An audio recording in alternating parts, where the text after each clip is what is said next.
Hey students, today let's talk about virtual learning. Taking virtual courses at LC is affordable, and you can feel comfortable and safe in our virtual classrooms. Although we're not in the classroom, we are still offering the highest quality education. Now keep in mind that all of our core courses transfer to all public universities and colleges in Texas. Also, don't forget that financial aid, scholarships, and grants are available. Enroll today at Laredo College and take it to the next level. What does it mean to take it to the next level? Let us explain. Thanks to LC for providing me with the training to become a truck driver.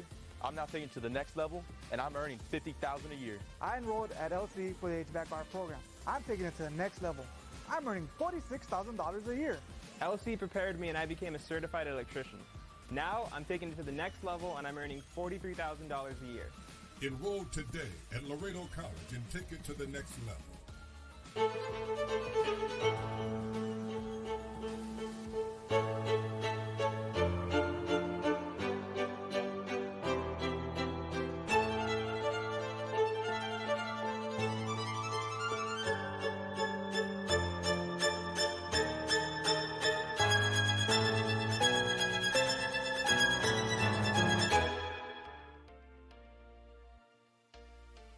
We are back and ready to help you take it to the next level at Laredo College. We are back and still the #1 college in Texas, #1 in various health sciences programs, and the #1 college with the lowest graduate debt. Yes, we are back, yet we never left. We're just increasing our offering of in-person, hybrid, and online courses for you. LC is back with more options for the upcoming summer and fall semesters. Visit laredo.edu or call us at 721-5109 to enroll today. This summer and fall, take it to the next level at Laredo College.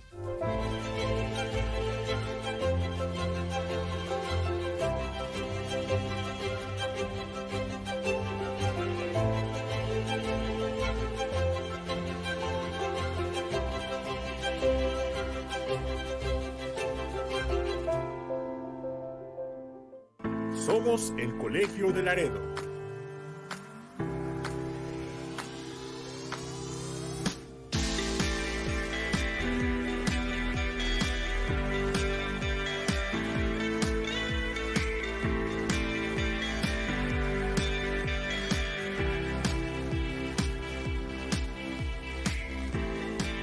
Llámanos o entra a laredo.edu para inscribirte hoy mismo. Cambia tu vida en Laredo College.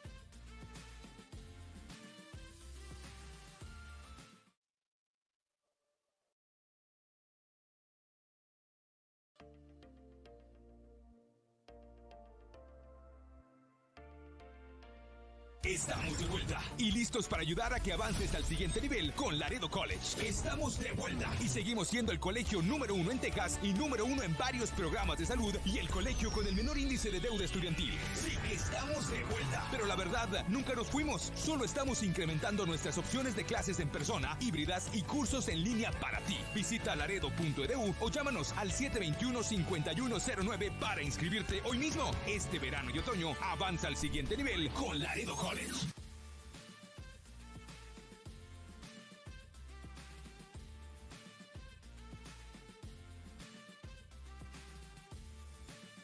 Hey students, today let's talk about virtual learning. Taking virtual courses at LC is affordable, and you can feel comfortable and safe in our virtual classrooms. Although we're not in the classroom, we are still offering the highest quality education. Now keep in mind that all of our core courses transfer to all public universities and colleges in Texas. Also, don't forget that financial aid, scholarships, and grants are available. Enroll today at Laredo College and take it to the next level. What does it mean to take it to the next level? Let us explain. Thanks to LC for providing me with the training to become a truck driver. I'm now taking it to the next level, and I'm earning $50,000 a year. I enrolled at LC for the HVAC bar program. I'm taking it to the next level. I'm earning $46,000 a year. LC prepared me, and I became a certified electrician. Now I'm taking it to the next level, and I'm earning $43,000 a year. Enroll today at Laredo College and take it to the next level.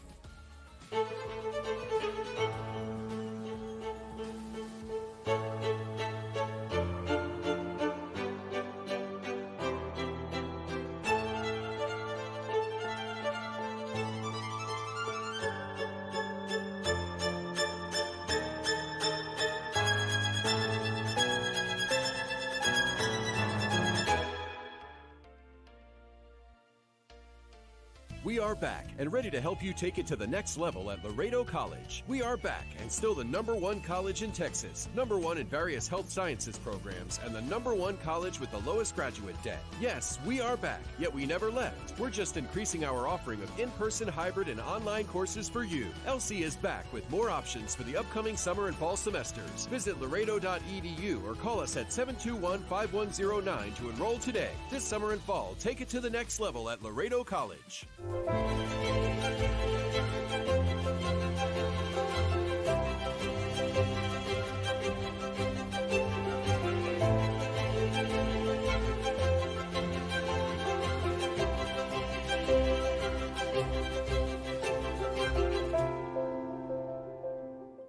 Somos el Colegio de Laredo.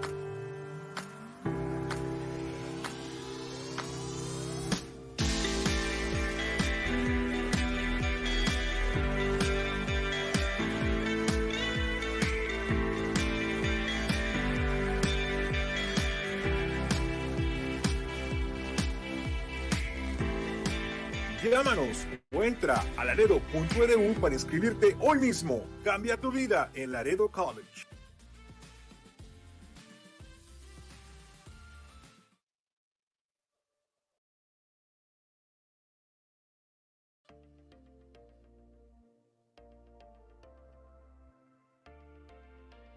Estamos de vuelta y listos para ayudar a que avances al siguiente nivel con Laredo College. Estamos de vuelta y seguimos siendo el colegio número. Hello and good afternoon, Laredo College. My name is Alan Cantu, and I am the president of the Trio SSS Club, which you should totally join. And I will be your MC for today. I would also like to take a few moments to welcome Dr. Ricardo Solis, Laredo College president, Board of Trustees, administrators, students, faculty and staff, and community members to our virtual speaker series, Growing Your Dreams Budget Workshop. But before we go any further, I'd like to make a special announcement. Today, one lucky Laredo College student has the opportunity to win a 1-hour complimentary consultation from our keynote speaker. No, student must sign in and remain present until the end of the presentation in order to claim their prize. We encourage everyone to participate throughout the presentation to have the opportunity to win a prize. Don't forget to sign in, and the link can be found in the chat box. I would also like to encourage you to turn on your cameras and turn off your mics, for this will make the presentation feel more engaging. Our keynote speaker for today is Soledad Tanner. To begin with, Ms. Tanner is an outstanding international consultant, award winner, and global financial business consultant with more than 30 years of experience. She is also the founder and CEO of STC Consulting, a firm that helps improve the profit and productivity of business.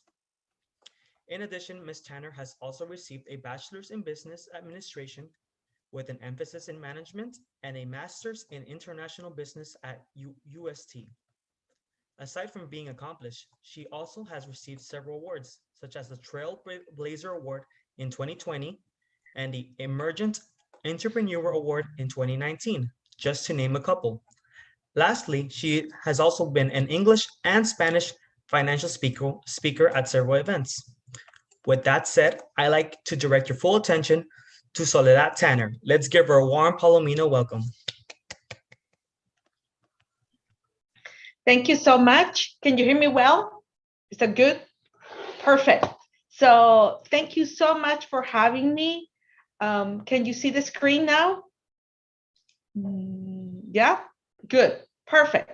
So it's an honor to be here again to speak to all of you. I want to take a moment to give my appreciation, my thanks to Dr. Solis, President of Laredo College, also to the Board of Trustees, the staff of the university, the faculty, the administration, all the people that work behind the scenes at the Office of Student Life, the community, and all of the people who are taking the time to be here. Budget is a very important topic for all of us who wants to start business or has started a business. And let me see. Perfect. So that Alan already gave a little bit of an introduction about me, so you can have it in the deck. I am originally from Ecuador, so I want to take a moment to say that you can ask the presentations in English or en español. Español es mi primer idioma. Obviously, you can tell that I have an accent. So at any time that as I'm going to the presentation, and if you have a questions, you can save it, write it, let us know, and at the end we can go in both languages. Okay, whatever it works for you. Also, I want to take this opportunity to tell you a little bit about my company, which is STC Consulting. I am a CFO on demand, or Chief Financial Officer, so the person who makes sure the financial strategy of the company is correct. And I will have solutions for business owners and corporations. And the services are CFO on demand, controller on demand, financial speaker, financial management, business consulting, coaching, and bookkeeping services. Now, let's talk about why we're here. And it's important that in order for you to grow your dreams, we need to start. It's wonderful to have dreams and start with that concept, but we need to put those dreams back down into a piece of paper so we can create a budget and a forecast, and we can have numbers. So what are we going to learn today? You're going to learn to get the tools on the basics of budget, how you can put together a budget so you can maximize your profit and productivity. You're going to learn how to start doing it. I know some people, it's not that fancy, but it's critical to the success of your project or your business. We're going to talk about how to calculate the expenses in an accurate way. We're going to forecast how much is going to be needed for you to start earning money. And at one point, you hit the break-even point and you start earning money. And very important at the end of this process, what will this budget and forecast will do to you, and how will that help you make executive business decision based not only in your gut feeling, but also in the numbers. So let's start doing it. Let's start working. So when you get in your car to drive to the university or to drive to family and friends, what is the very first thing you do? You get your phone, or you put your GPS in the car, and then you write the address, right? So think about the budget as the GPS of your business, and the address of your university, of your work, as the one who's going to take you directly into the destination. Is going to avoid all of this traffic. So sometimes you know exactly how to get to your destination, but there may be traffic, construction, accidents. So the budget, think of the budget as your GPS. That's the best way to kind of find something tangible, because as many times as you have driven to the university or to a place of work, every day can be different. So the budget will help you with that. So let's start with the reality.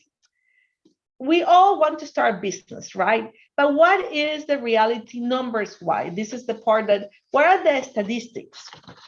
So 30% of, let me move this out of the way. 30% of the business fail between year 2 and year 5. This is not Soledad saying, these are statistics from the SBA. 50% of the business don't get to year number 5. That's pretty significant. 66% of the businesses are out of business in the first 10 years. And only 25% of the businesses last longer than 15 years. Let those numbers sink for a moment. Do you want to start a business so you're in business after 15 years and beyond, and whatever you create can be there for you and your family to enjoy? Of course you want. So after looking at these numbers, I always think also, why is that? Why my idea and my business is going to be different than the ones who create these statistics? So these are the whys. The first time I saw this chart, I was like, wow, this is pretty incredible. 82% of small businesses fail due to cash flow problems. Let us think for a moment. What does it mean? How we handle the cash, the payments, the receivable, the invoices, it is critical for the success of your business. Obviously, in addition of having a good idea, providing value, providing a good service, but handling the money, it's the number one reason. 82, it's very, very, very high. The second reason, it's only a 42 if you look at the chart on the left, is there's no market need for your products and services. So you have a difference of 40% between handling your company correctly and creating a product or service that the market doesn't need. So that tells me that it's critical to learn how to handle the cash, and the budget will help you with that. So I'm introducing your budget and profit. Knowing your numbers will lead your business to profit and success. And that's exactly what you want. What you are in the dreaming mode when you're thinking, I would like to have a business. I would like to be successful. This is the product that I'm going to get. So I'm going to give you 10 key points. And what I would love you to do is to write down some of them. You may have already done it. Some of them you may already know it. So if there's anything new here that adds to your potential success, please write it down. I would love for you to leave this meeting with at least 3 points, 3 things that you learn out of this presentation, okay? So let's go. Why to do budgets? Not only because Soledad says so, but because they are tools that help you lead your business. Like you are the driver, you're driving the car in the streets that you want, you're taking the freeways that you want, and the budget will help you with that. It will help you manage and control. Once you are in the business, the budget will tell you how much money can I spend this month, how much sales I had that month, that last month. So it will give you the business intelligence that you need to start and continue making decisions. Number 2, helps you determine how much revenue you need to cover the cost and make profit. I know this sounds kind of obvious, but if your expenses, let's just say a small company, your expenses are $1,000 a month between rent, electricity, etc.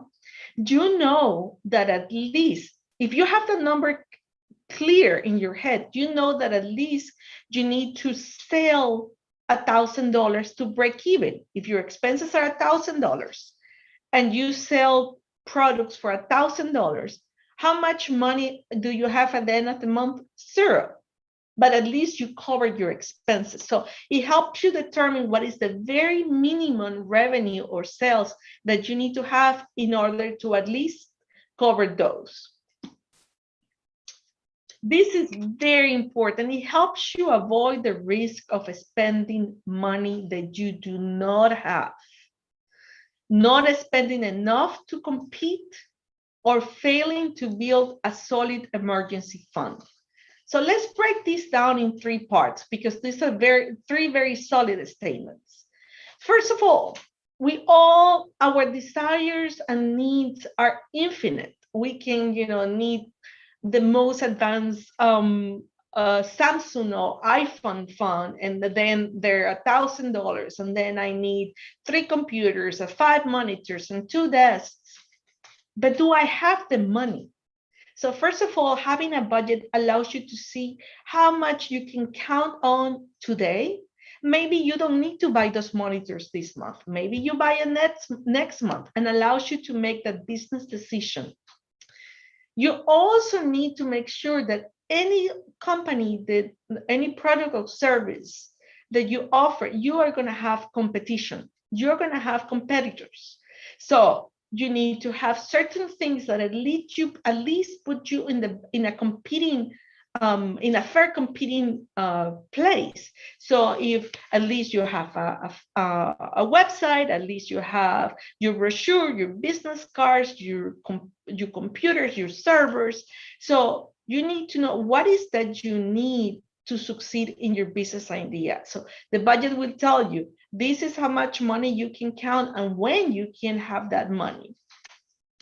And also the budget will help you know as you're making profit, you can build a solid emergency fund. An emergency fund for a business is enough working capital or enough cash in the bank or enough money that if tomorrow I don't sell as much as I did last month, I have a cushion. Remember when we had the pandemic, when we started in March last year, very few people, the sales for March were lower and April was even lower than March. So companies that did not have a working capital or a savings account or an emergency fund were out of cash. So it's important that as you think of your business, think since the very beginning how to build an emergency fund. It helps you determine if you have enough capital to fund operations, expand your business, and or generate income. Let's talk about this for a moment. So let's say you have a bakery. Let's just for a moment, you sell bread. And in order for you to keep your operation going, you need to have your warehouse, you need to have your front store, you need to have your machines, you need to have your ovens, the people, the flour, all the inventory. All of that takes money. It takes money to pay the electricity, the AC, the permits, all of that it takes money to run that operation. So the budget will help you make sure that you have enough working capital to make to have the operation running. Let's say in the same example of the bakery that you're doing great. You have your bakery now in Laredo and you want to expand in the other side of town and you want to have another bakery just for convenience. So do you have enough money to grow? You already know that it takes, let's say, $10,000 a month to run bakery number one. Do you think it will take you $10,000 more to run bakery number two? So if you want to expand your business, you have enough cushion there to support the second one, or the second one is going to eat all the profit from the first one. So that's why it's very important here. And obviously, you need to sell and have more income than expenses, so you have income at the end, right? So if your expenses are 1,000 and you sell 1,000, at the end of the month you have 0. But if you expenses are 1,000 and you sell 3,000, then you're left with 2,000 as income for you. And budgets are critical when you open your business or you're expanding. You're going to have a bank, and you're going to have a banker. And eventually, sooner or later, you're going to have to walk over there and ask them to help you with a loan or a line of credit.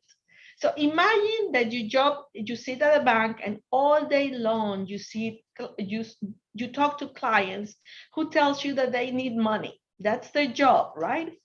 If you walk into a bank with a well-prepared budget, at least a one-page business plan, and you say, Mr. Banker, this is what I'm thinking to do. This is my projection of revenue. This is my expenses. I think I'm going to make this, and I need you to I need to borrow X amount of money or give me a line of credit. If you walk into that place with knowledge and a well-organized budget, let me tell you, your odds of getting a loan or a line of credit are much higher than the person that just walk over there saying, I need money because I have a business and I need money and I don't know much about it, right? So let's continue talking about when people think about budget, they normally think about a year budget, like 12 months. So a lump sum, but I want you to know that you can do it, prepare them by year, also by quarter, also by month, and even you can do it by week. So let's say, remember, there are businesses that are like slow 1 quarter or 2 quarters that may be very high during the summer season. And let's say an ice cream place, right? The summer season, the kids are out of school, you know, we are all on vacation, so there are quarters that are higher. And if you are a toy store, your last quarter of the year is really high. So it's worth it.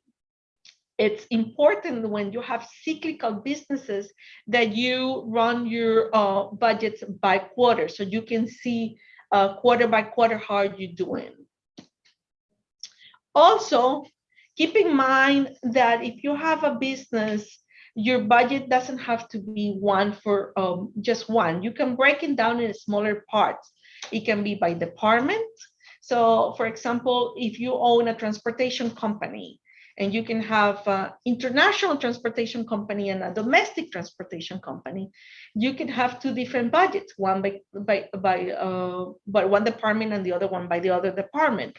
Or let's say you own a logistic firm and you can run it by product. So like, let's say air freight or ocean freight or train or domestic. So you can do one budget, but each one of those categories.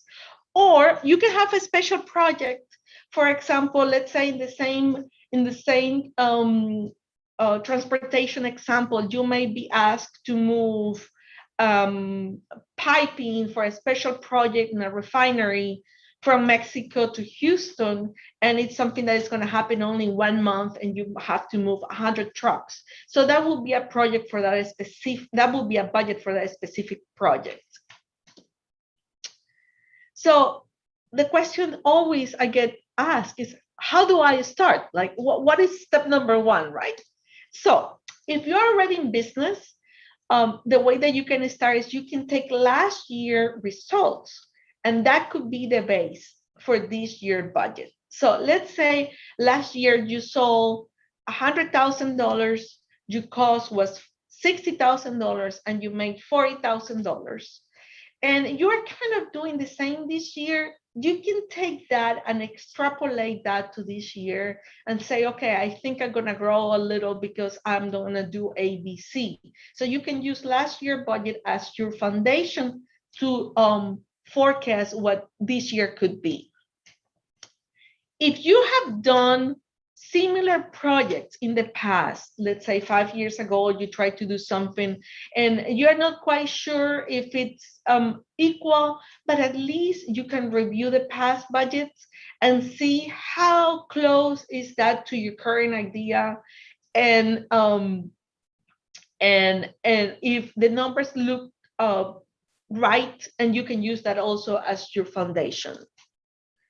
For new businesses, let's say you have never done the business, you're starting from scratch, you want to put a mechanical shop or something like that, you can use your business plan financial information if you have one, right? And if not, you can always try to build it from scratch. And I will give you some tips in the next slides how you can do that from scratch, step by step. And obviously, the budgets are critical because it helps you track who is buying from you, who is your client, who are you selling this to, and who are you paying your money to, who are your vendors, what are your expenses. And I recommend that if you're just starting the process, you can do it in sticky notes. As you get more serious, you do it in Excel. But if you are going to do something more robust, I recommend you choose an accounting software such as QuickBooks. But for a start, you can do it in Excel, okay? And if you don't know, you can always reach out to me and I can help you start. Let's take one moment. So as the computer is moving to the next screen, I am going to show you now. Yes, perfect. So let's talk about budgets. The parts, I'm going to take a profit and loss, which is a financial statement. I'm going to break it out in parts. So here you can write your notes. These are just the very basics of a financial statement. So what is important? Sales, how much you are selling to your clients, that will go into the revenue. These are the 5 accounts or elements that I want you to remember. Number 2 is direct operating expenses. So let's take a moment to think that you're selling a cup of coffee. We all drink coffee, right? So, or tea or milk.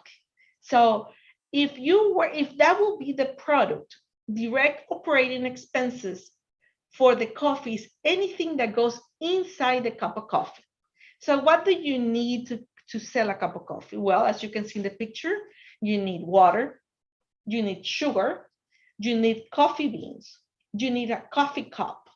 All of that in order for you to provide create and provide the product, all of those expenses will be considered direct operating expenses because are directly related to the product or service that you are selling.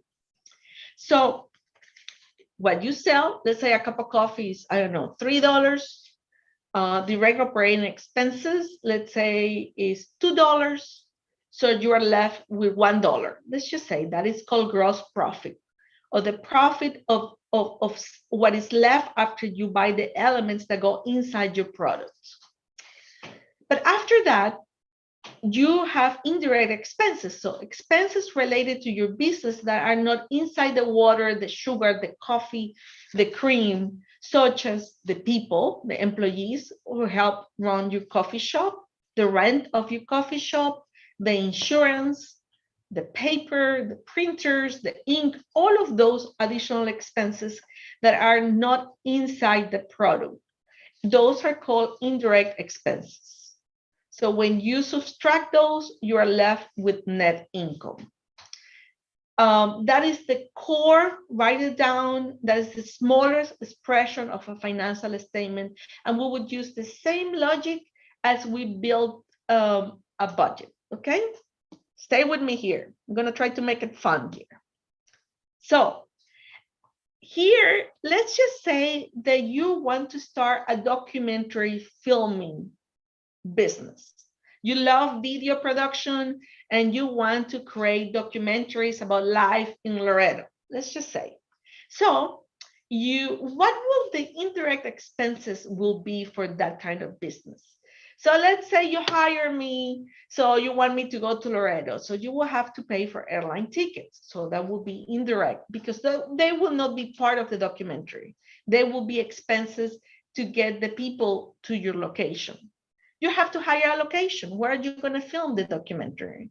So this obviously is an example. So we have to pay for the location that has the proper lighting.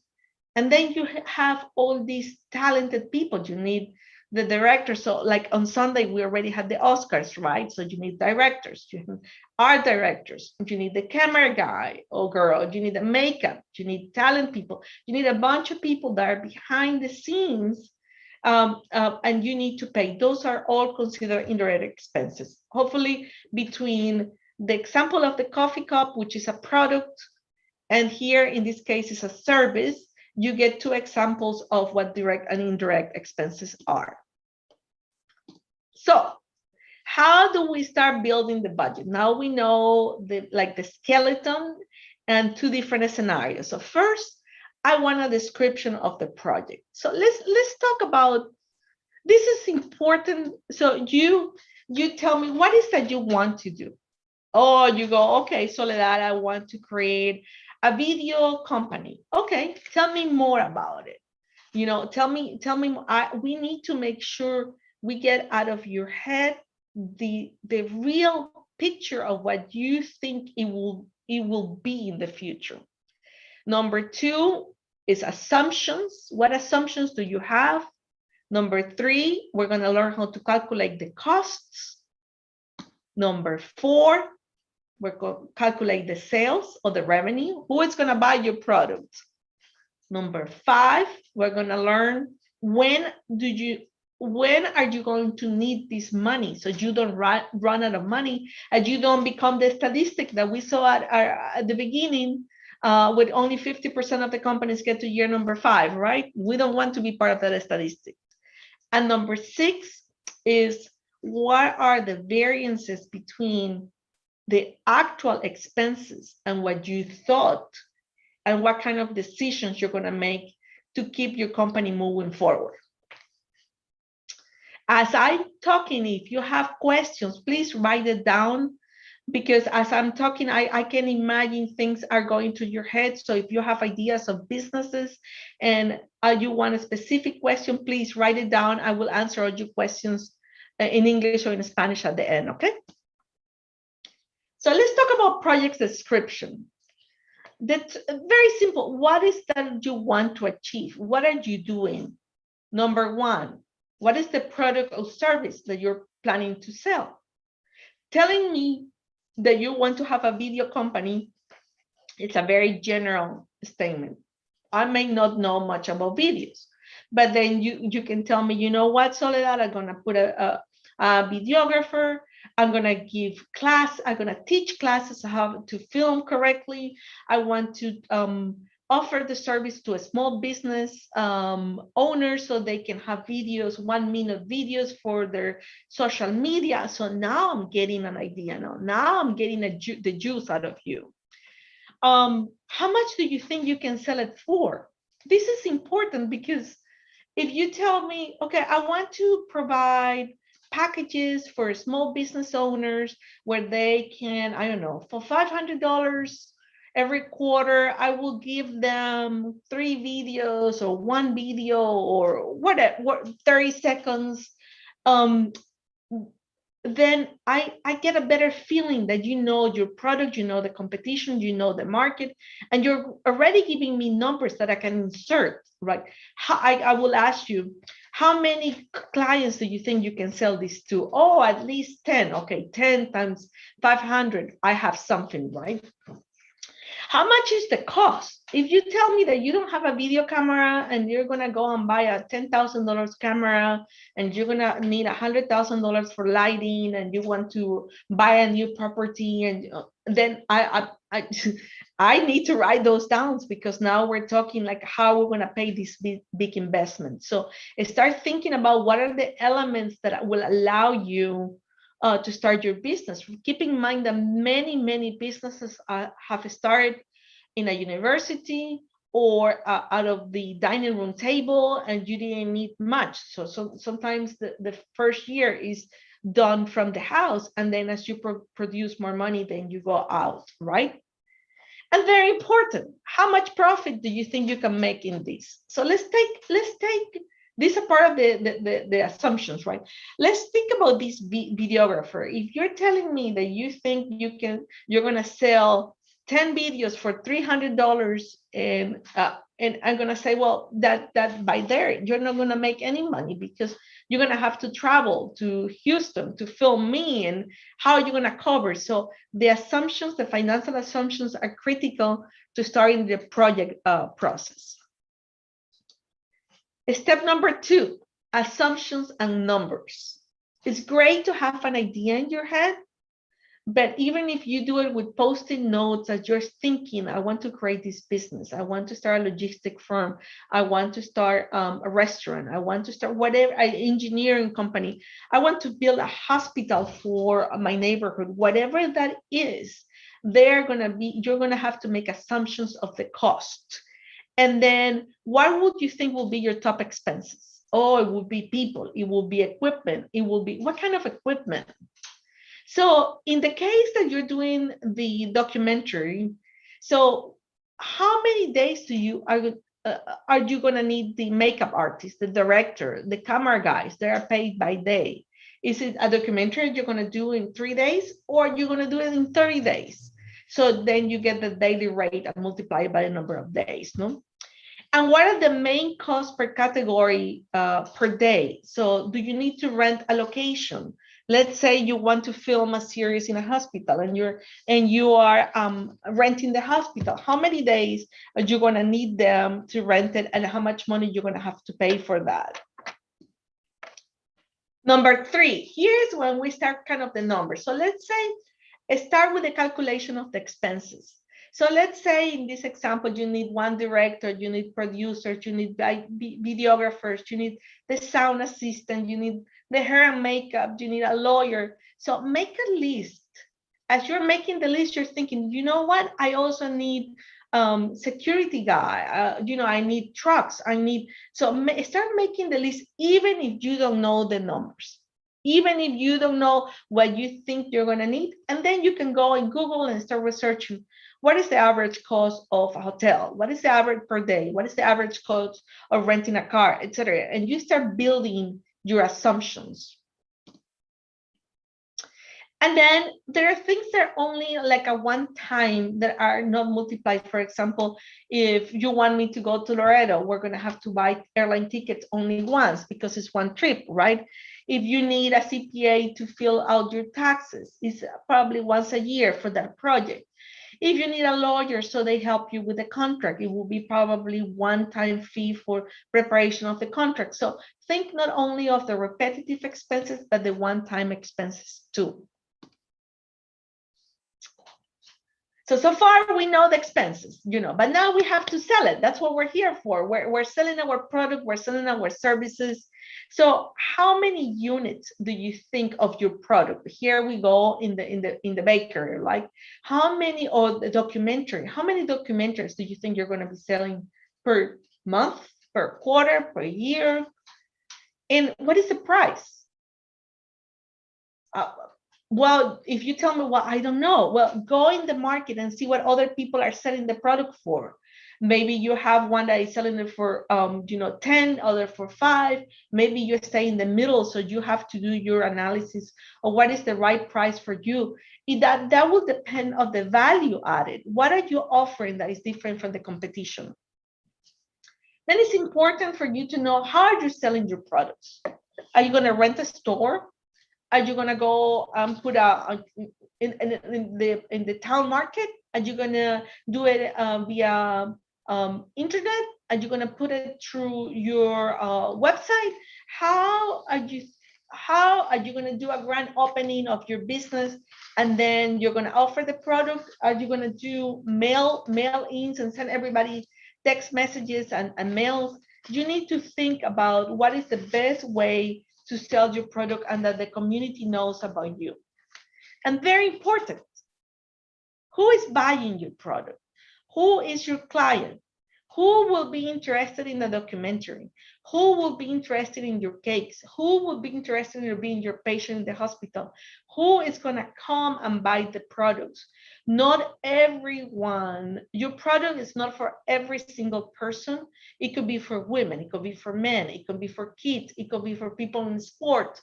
It could be for intellectuals. It could be for painters. So define your product correctly so you have a good idea who is that person that will be buying.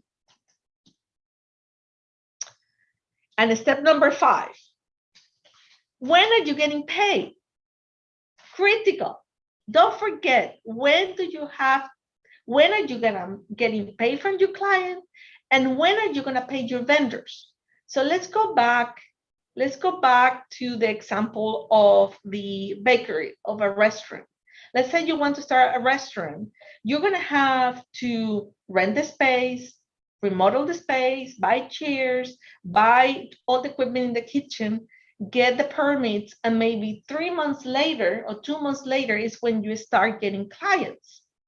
So, and at the beginning, it's all going to go to pay, all the investments. So in the case of a restaurant, you get paid when the people come and eat. But you have already purchased the kitchen, the stove, the refrigerator. In the case of a documentary, when you have, let's say, a director or the light guy or the videographer, you have to pay them the day that they work, maybe on Friday. But when are you going to sell the documentary? When are you going to sell the video? And not only when are you going to find the customer, when you're going to sell it, and when you get paid are 3 completely different dates. Okay, so think about that, because it can be 45, 50 days, 60 days until you see money. And very important, how are you funding this? How are you funding this project? Are you doing it with your savings account? Are we charging to your credit card? Are you asking for a loan to the bank? Are you going to have investors? How? You need to think, okay, first, in order to ask for money, you need to know how much you're going to need. and who potentially can support your idea of your business. So keep in mind, if you get this formula forever in your, and you remember, money in is accounts receivable, means when you get paid. When you get paid, money goes into the bank. Money out is when you have to pay the rent, the electricity, the internet, etc. And the cash flow is the balance between one and another one.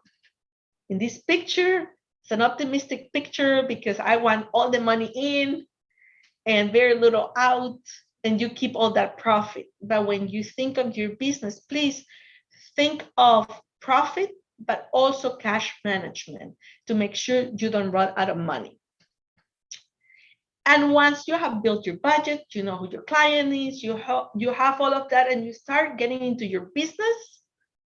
Now I need to see, oh, I thought I was going to spend $10,000, but oh my God, I have spent $15,000. It's critical that you ask yourself, why? Why did I do that? What happened with my assumptions? Did I miss my assumptions? Were my assumptions incomplete, incorrect? What can I do to adjust? Do I have to sell more now? So you will always have to do this exercise, the why. What if you thought you were going to sell $10,000 and the first month you only sell $500?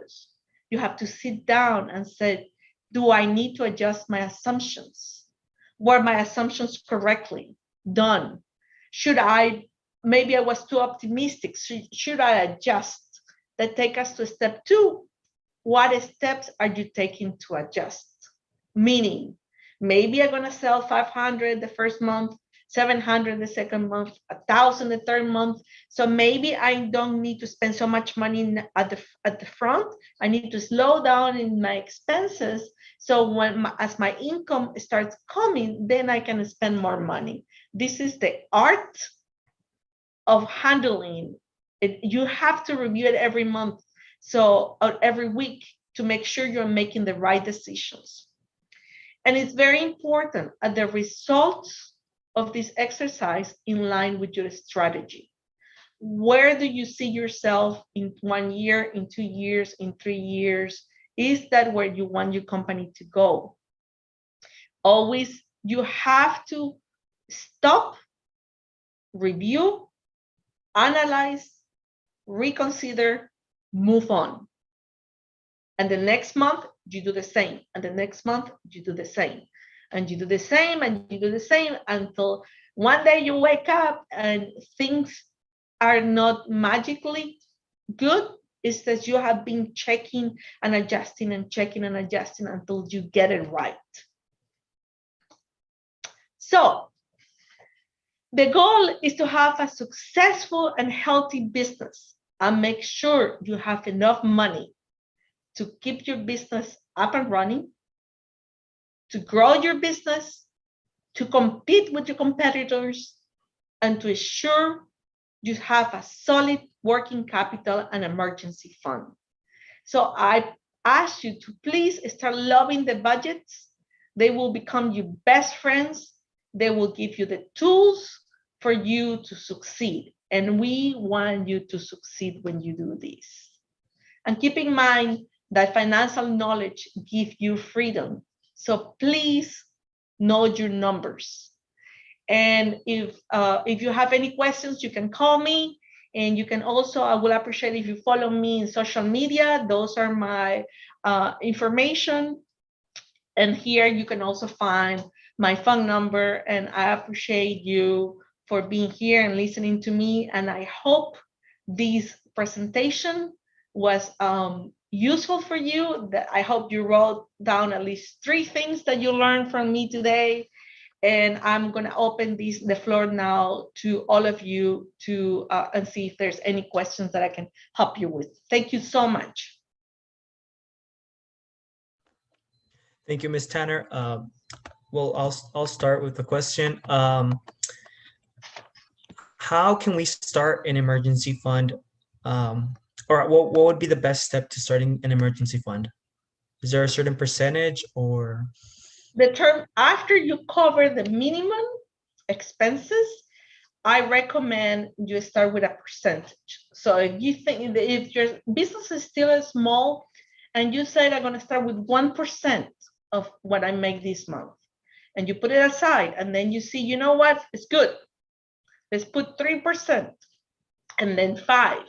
And as you get a great sale, and when you get a great contract or a good month, put a little more into the emergency funds. I recommend at least the very minimum, you don't stop until you at least get 3 months of your covering of the amount that will cover your expenses. 6 months ideal, but your first goal will be 3 months. Thank you.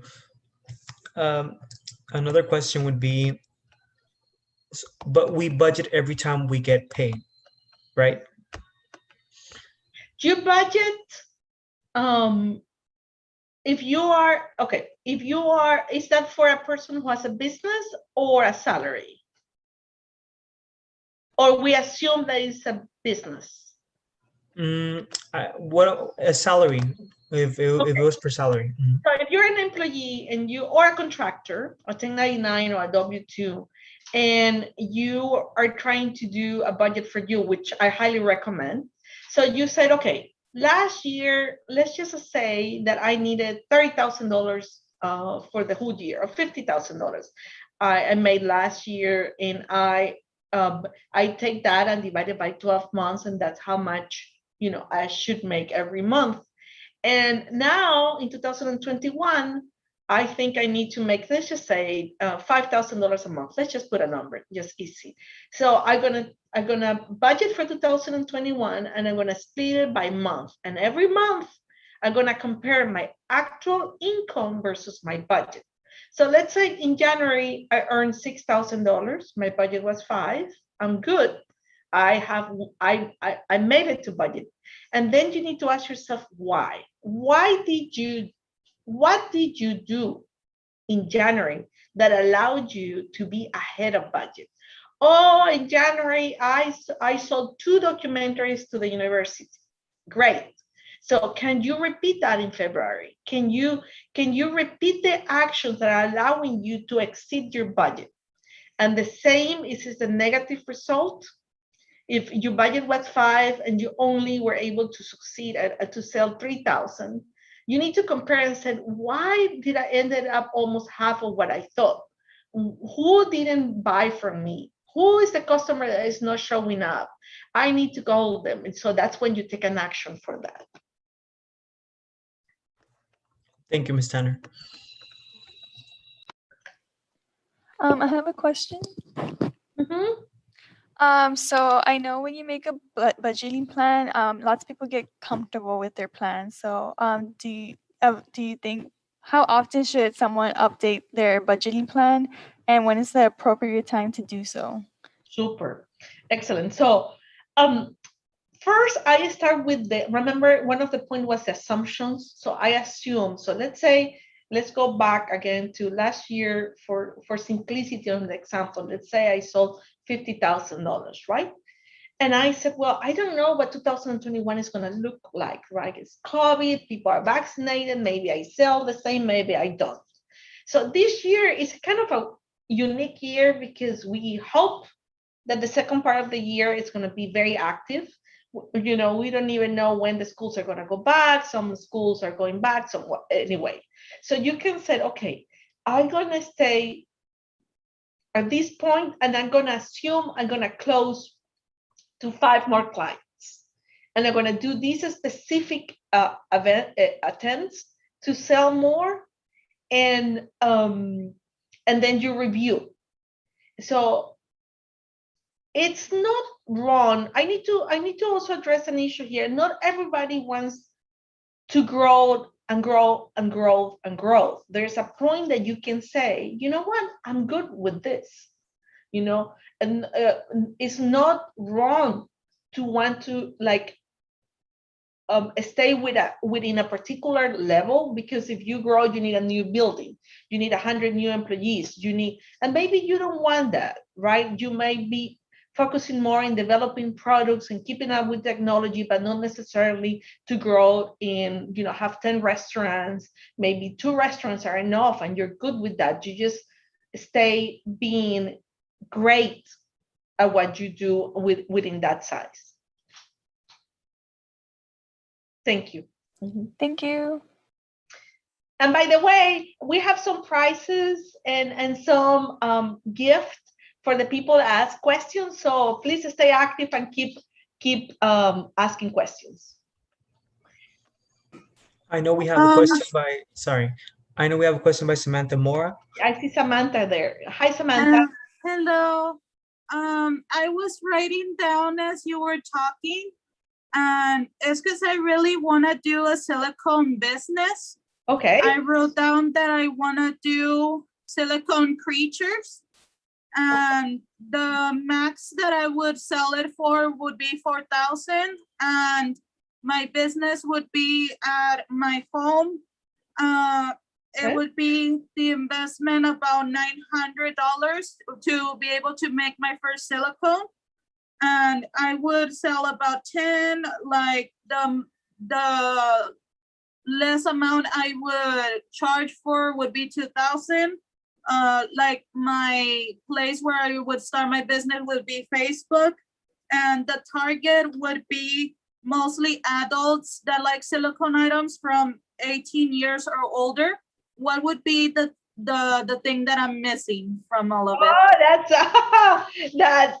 So you have did you mention quantity? Yes, about 10 silicone creators. Okay, you mentioned inventory, so you talk about the material. I think you said $900.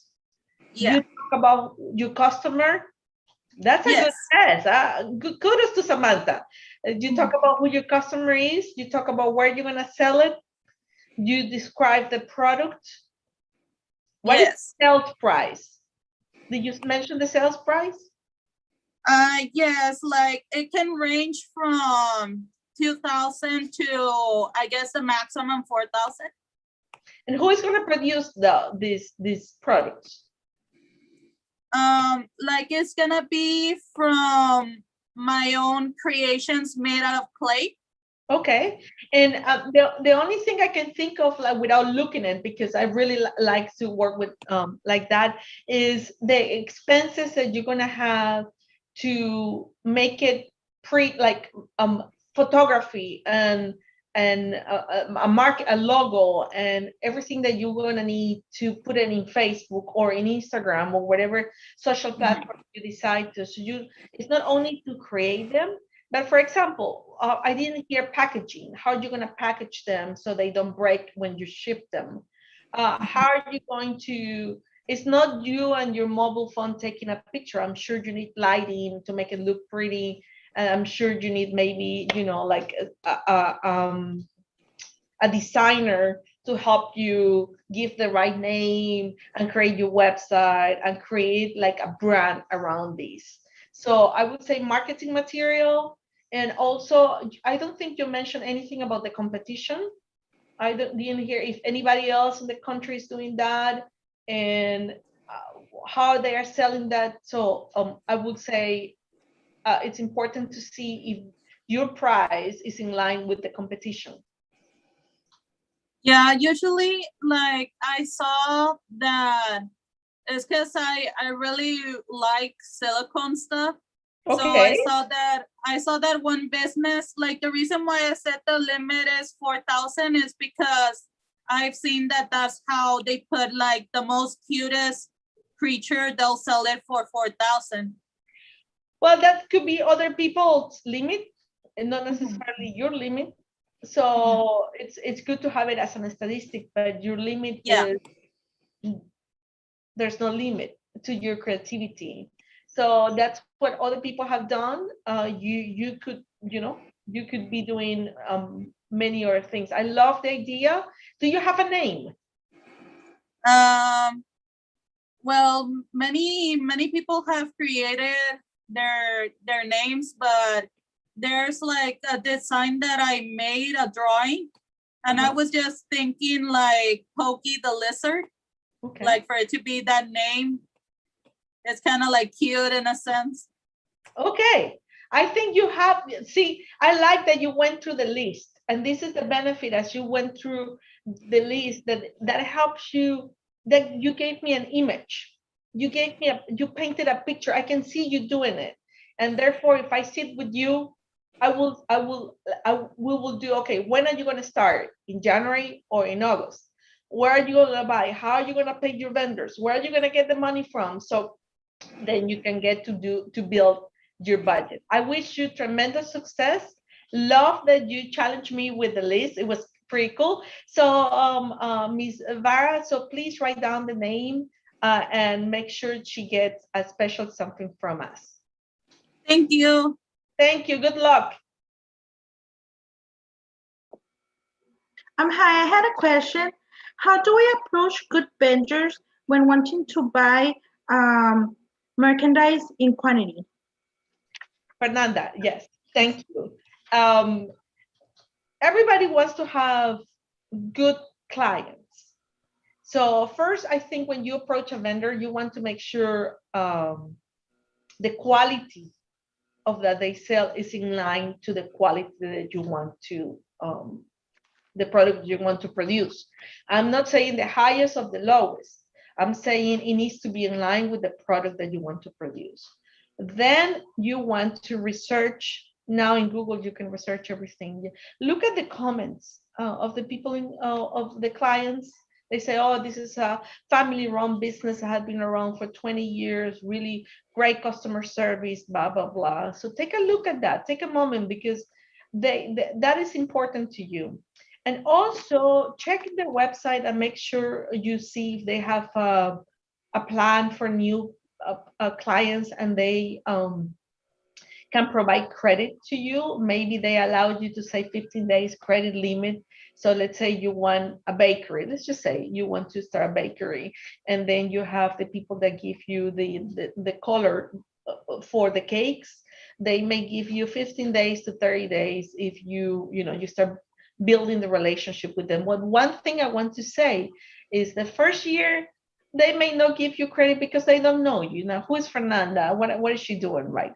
But it's important that every year you knock on their doors and they say, okay, the first year, I thought I was going to buy you $1,000, and suddenly I just look at my records and I bought you $4,000. So can you give me at least a little bit of credit? And the second year you come back and I say, okay, Mr. Vendor, I bought from you $10,000. So give me more credit, or give me more time, or give me a discount, or give me something. So it's important for you to track the activity that you're doing with the vendor. Thank you. Thank you. And what your name again? Sorry, what was your name? Fernanda. Ma'am, do you charge for consultations later on, or is there like? But you can call me. We can do a 15 minutes complimentary. But yes, that my business is to give consulting advice for businesses. Yes, that's my business. Thank you. Muchas gracias. De nada, encantada. Ay, no se olviden que pueden preguntar en español, ¿eh? Para que no se me gaste mi inglés.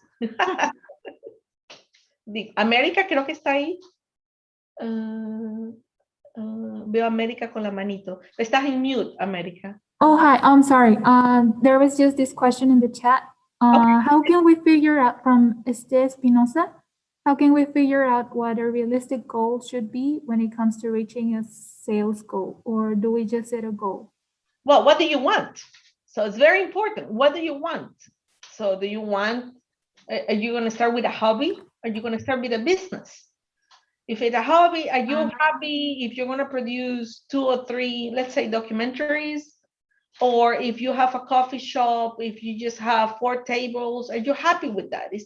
Are you comfortable with that? It's something that you can do with your style of living. Maybe you're doing it in addition to your job. Maybe the first year you have your job in your company and you're doing this work during the weekend. So there is no right or wrong. Each one of us determine what is right for us, right? Maybe then you said, well, maybe I need to produce $50,000 the first year because ABC reason, right? So there is no right or wrong. It's what you want and why you want that is important, more than for me telling you a number or a percentage of growth. Okay, thank you. Hopefully Thank you. Hi. Hopefully Hi, that ma'am. I answers have a question. Yes, America. How can we decide or come up with the price of the product? For example, if it's like a small business, like cakes, selling cakes, or something about food, how do you decide what's the amount or the price you're gonna be charging for the product? So if you love the question, this is America Gonzalez. Yes. If you were not producing the cakes and it's your mom's birthday, you will go and buy a cake for her, right? Uh-huh. Well, you will go somewhere. You will go to, a bakery in the corner. You will go to Walmart. You will go to, I don't know, Kroger. You will go to somewhere, and they will sell you a cake. So step number one, go and see the competition. What are they charging? So if I go and I said, I want a cake for 20 people. I haven't bought a cake in a long time, but let's say, how much will that be? Maybe $30, maybe $15? Yeah. Maybe 30. So let's say it's 30 for right now. But then you said, you know what? No, that's too simple. I want one with decoration on the top, and I want one that has a little, I don't know, a butterfly, and I want, well, that will be $15 more for the decoration. And you know what? My mom loves shoes, so I want you to build some shoes and purses in here. That will be $50. So I would recommend you go to 3 different competitors to see what they are charging. So if you may want to go to, let's say, Sam's Clubs, and they charge 30. Then you may want to go to, I don't know, to a higher end, and then you know that the same cake for 20 people now is 40. And then you may go to Cupcakes and Companies, and there is 50. So now you have a range. And then you also need to evaluate your offering. What is unique about? Maybe it's your grandmother's recipe. Maybe everything is handmade, since you do, instead of doing it by, you do it by hand, right? Maybe it's done with the fruit from, your farm, and it's all fresh. So you need to evaluate competition. You need to evaluate your offering, and you need to evaluate your value. Maybe you ship it, and instead of me having to go to your house to pick it up, you bring it to me, and you put it in my table. I would pay for that because I'm busy giving the chat here. And today is, my brother's birthday. So I don't have time to pick it up. It will be such great value, and I will pay an extra for that. So that's how you start. Competition, value added, and services. I'm hungry now. I want the cake now. Thank you, America. I have a question from the chat from Anna Lar. She says, do you suggest having multiple merchant methods for our consumers, or stick with one in order for the clientele to reform? In order to the clientele to what? Ask me a question. To reform for the clientele. Okay, so remember that people have a Square, they have different POS systems. So I would say if you have too many, it's confusing, and you're going to have to do reconciliations with your QuickBooks or your accounting for each one of them. I would say you at least have two, the most common, so PayPal, and maybe people pay you through Zelle, or maybe you email the invoice and they pay you through the QuickBooks. Just keep in mind to review the fees structure, right? Each one of those vendors charge you. Sometimes they charge you 2.5%, 2.7%, 3%, 3.5%. Maybe you can give a discount for cash payment. So it's important for you to review the structure. And don't have so many, it's confusing then for you.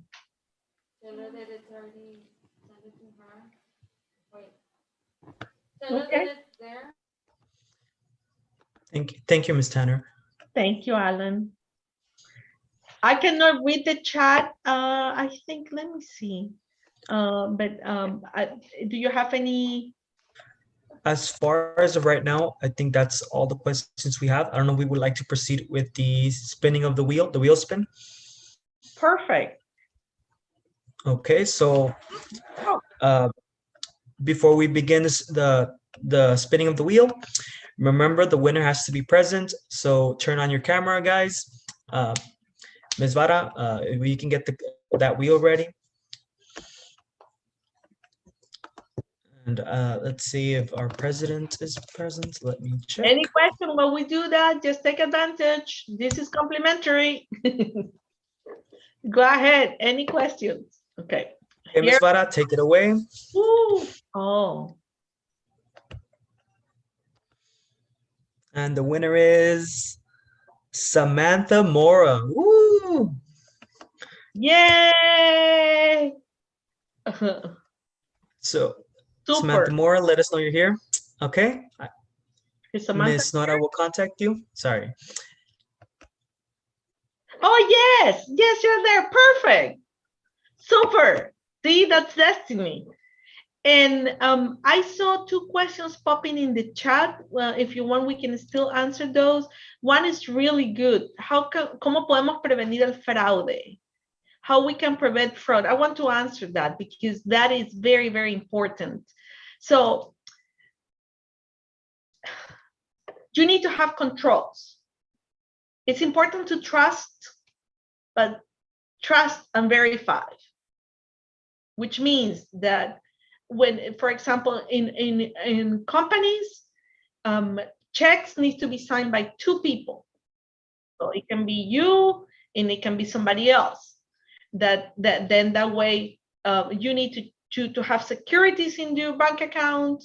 You need to have invoices being done not manually without there's a sequence in the invoices, right? Even if you do it manually and in the old-fashioned piece of paper, the invoices had a sequence on the top. So it's important that you have sequence in your invoices. It's important that the receipts, all the expenses have receipts. It's important that you check your bank account, and it's important that you set up processes and rules for your credit cards. So if you have a big company, you have 10 people and you offer them corporate credit cards, so how they can spend their money. And it's not, they cannot just go and buy food for their families, right? It's business. So it's important to set up rules and controls. So there's always a check and balance, right? There's always 2 parts. And that's important because I have been part of, I have discovered frauds in companies. I was an auditor many years ago, and it's just absolutely terrible. It's devastating inside. So in order to prevent that, strict controls where the money is, it's much better than having to discover a fraud, right?